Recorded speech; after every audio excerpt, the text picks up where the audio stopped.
بابەتەکەم لەسەر کاریگەریەکانی تاوان ئەلکتریکان لە تووڕە کۆمەڵایەتیەکان ئافرەتانی بەکارهێنەر لە هەرێمی کوردستاندا وەک نمونە. بگومان دەمەوێت ئاماژە باوا بکەم کە بۆچی ئەم بابەتەم هەڵبژاردووە. من خۆم زیاتر لە 15 ساڵە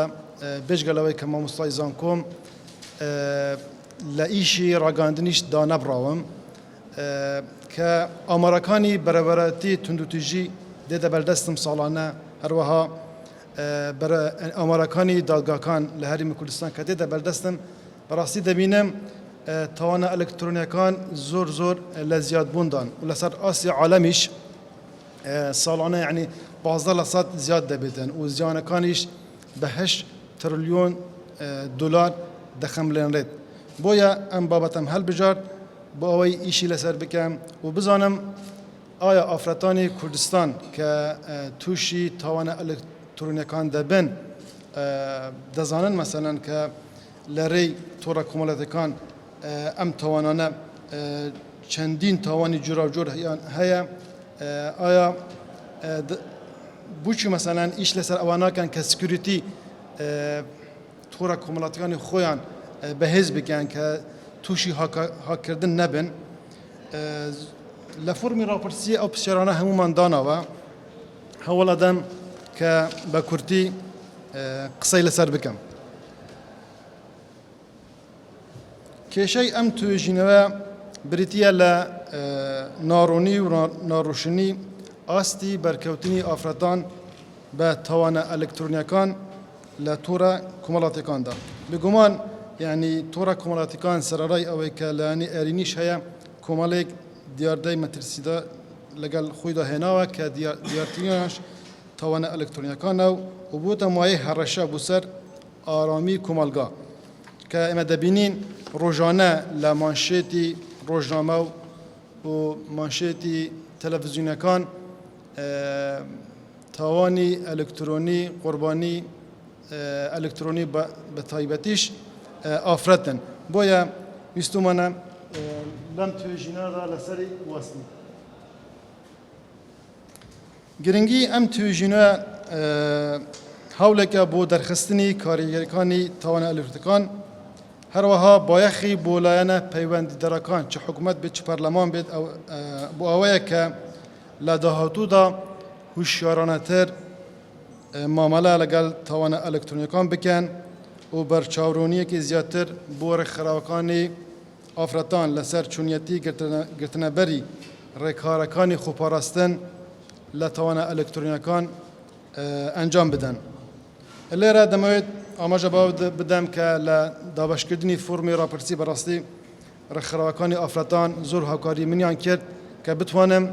بگەینمە نسبەیەکی زۆرترین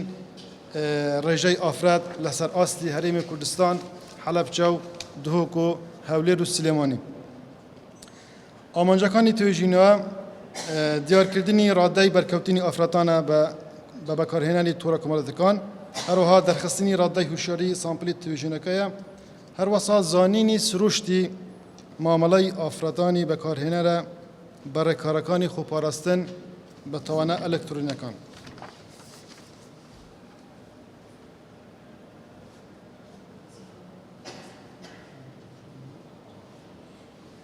بەڵێ،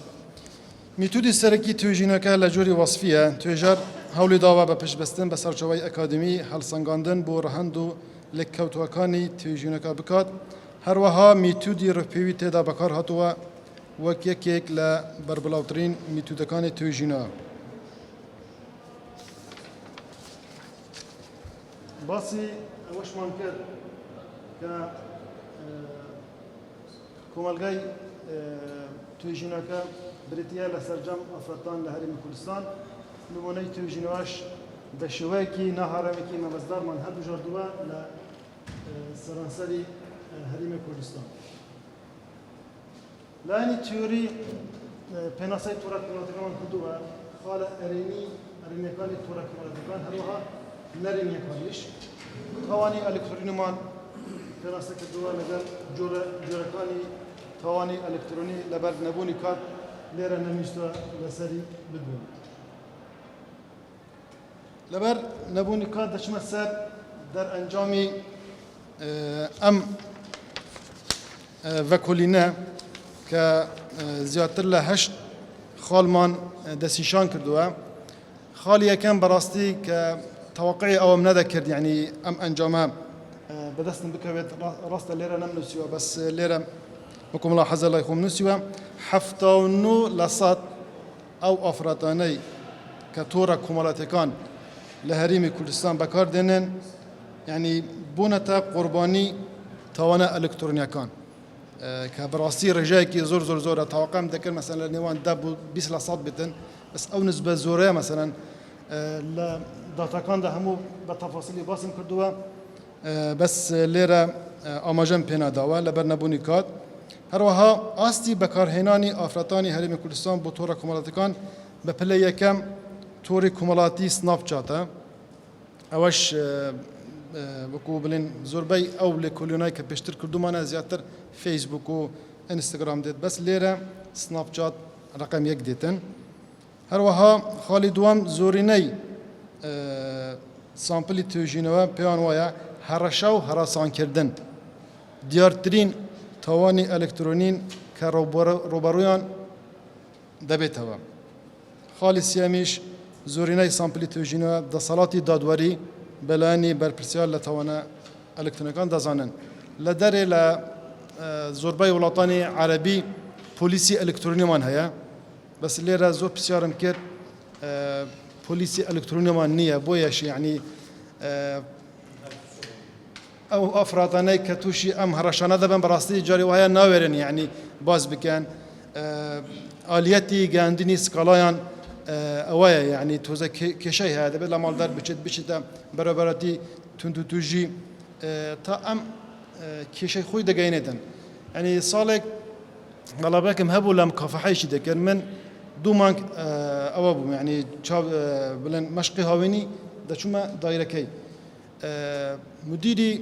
مكافحه باسي حالات كر لدهوك يعني براسي زور اوابو سيانس دا بلن انستغرامي كشاني دهوك هاكر زياتر لسالك هشت مانك دا نابو كلا اوبراسيونك دا وكو فيلمكي اكشن يعني كبيجرن سه بوليس تدا بجدار بون دانويس مثلا بمتلبس بيجرن بوي داني بيا دابنت زياتر لا ده دفتر دولار لكشان ورقرتبو يعني راسي كاراسات زوشت هي امانه نكبنا سر لا باراكاني روجنامه وتلفزيون لدروي بلن نهي بنهيني دمينين تنو كشكان جاري وها چهار سر دبن جاري وهاش افراد دبيتا قرباني زور باشه راست پردکان و پیشنهادکان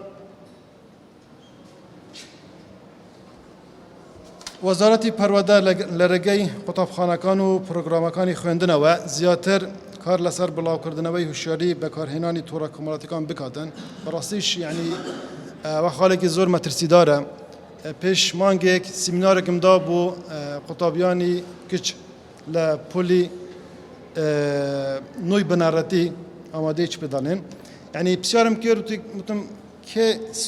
سوشيال ميديا بكار دينتن يعني صداصات لو شستوسي بلن او سنيلانا كد لا مثلا سنيلا توري كومالاتيان بكار دهنا كشي مثلا هشتا قناغي آمادهی و دوانواندیش تاویا نکردوا اماش يعني زوا بو كيتشيك بو سنيلاك يعني بي چاودری دای کوباب تورا کمالاتیکان بکار بینتن توشی حالا دبیتن میگمان دومیش پیشنهادکان درست کردنی میکانیزمی که رون و بردست و کاریگر بو سکالا کردن وقت میکانیزمی که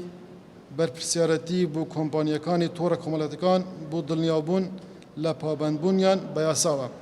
راستی اوش کشه بس کمپانیک لامریکا مرجی لسر لهریم کردستان دادنتن دابونریتی آوانجی آواز لگل دابونریتی ایمه رنگش تگلوی آسایی بیتن بس لیر اگر آفرتک شتک بکات يعني نشت خالي أويك أم فيديو لا ببريتن كشيء زور قبله مثلا لكومنت جاري وهاي مثلا رسمك دادانين ناتواني أو بيشتسر كومنتك رسمك أم فيديو كلا ببيت يعني نك بوستك لسركي دامنتن قالك سباس